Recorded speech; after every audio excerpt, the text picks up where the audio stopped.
In this lecture, we're going to take a look at different brain styles and learning styles and come up with some memory techniques that'll help you remember all this information that's getting thrown at you.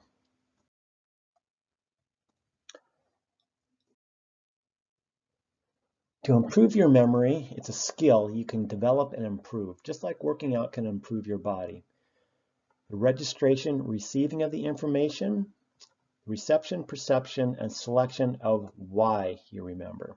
You need a reason for remembering, related to previous subject matter knowledge that you have, the level of difficulty of the material, and how the information is organized. So short-term memory is that part of your memory that has a small amount of data storage and it only stays in for a short time frame.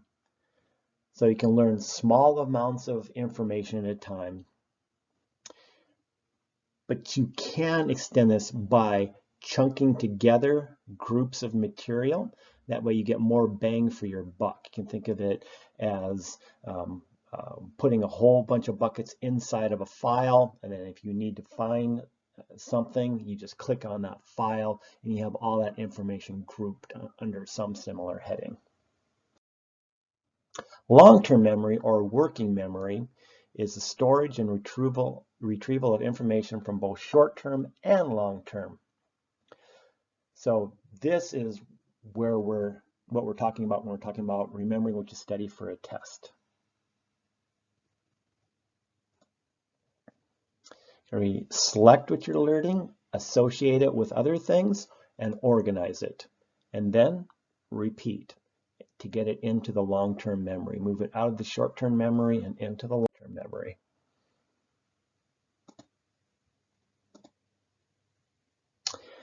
So without looking, sketch everything you can about the head side of a penny. I will give you a minute to try and do this. Oh, try and do it, actually do it.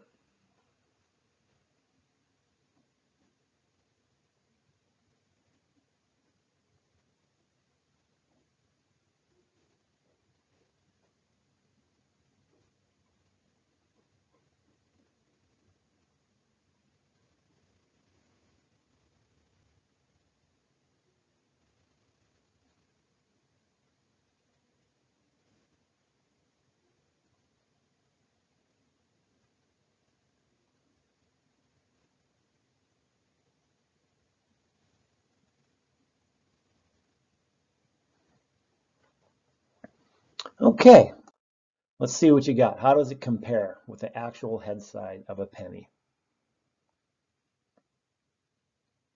You take a good long look at that.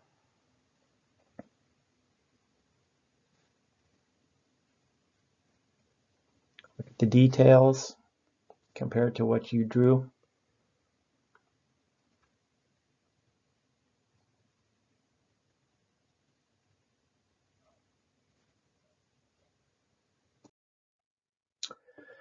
So try redrawing that. And I'll only give you 30 seconds this time. And then pull out a penny and see how you did the second time.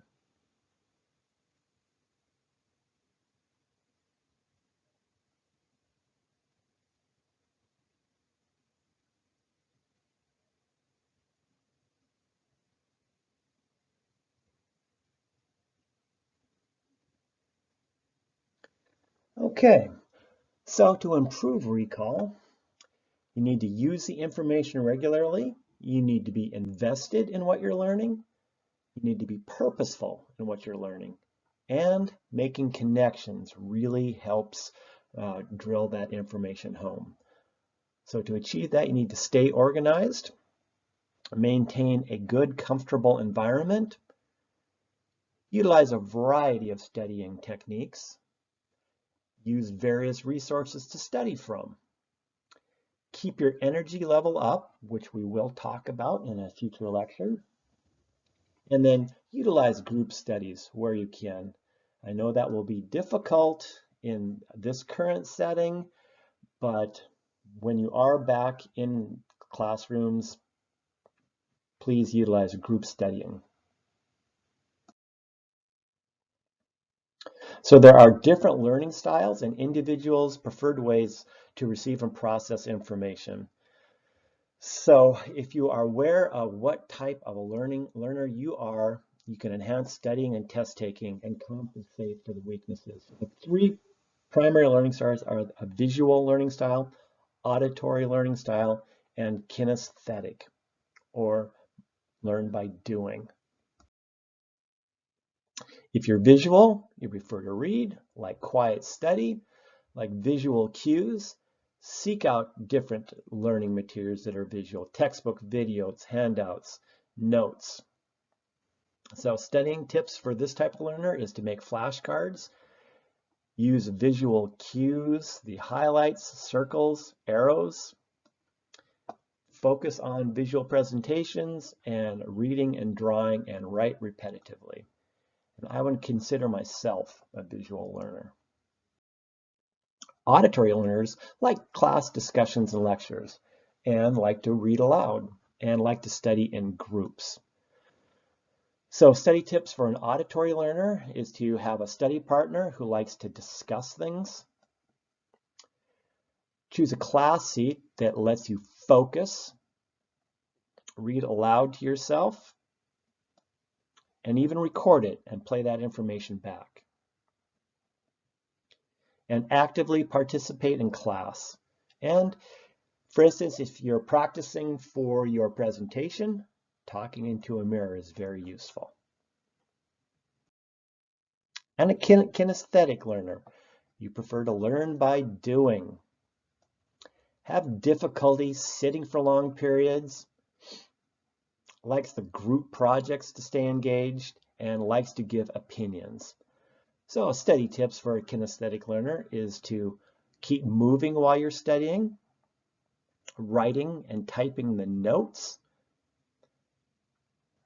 I don't know how the dancing or singing memory work would work. I would love it if someone is a kinesthetic learner to share that with the class. Have a big workspace so there's plenty of room to move, and do some doodling and tracing over keywords. There you go. So your assignment is going to be to take a quiz, find out what kind of a learner you are, and then upload that information so it can be graded and you can receive credit for it.